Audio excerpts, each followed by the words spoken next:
serious breeding by August to October para makapapisa tayo ng local.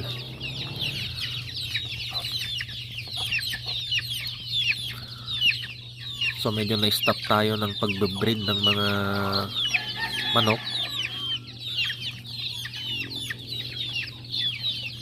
ng mga ilang taon din.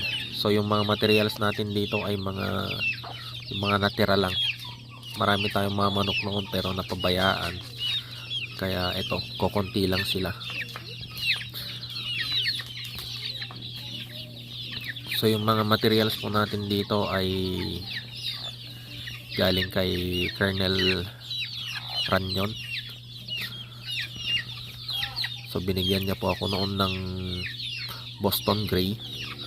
At ayun, kaya makikita nyo sa mga sisiw natin maraming grays kasi yung tandang po natin ay gray LDT line.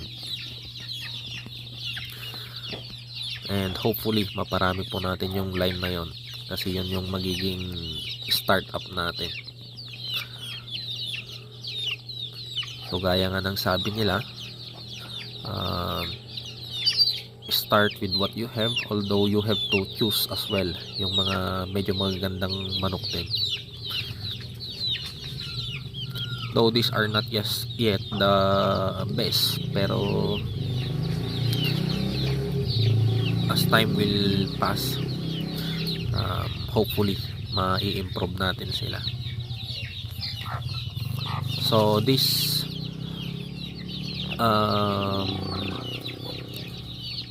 these chicks are currently parang nasa 40s na lang sila kasi may mga natanggal na, and we are hoping na sana magtuloy-tuloy na maganda.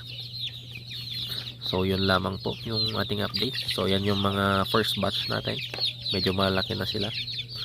So meron tayong dalusapi dito, and then the other one ay gray, may mga puti din na pailan-ilan.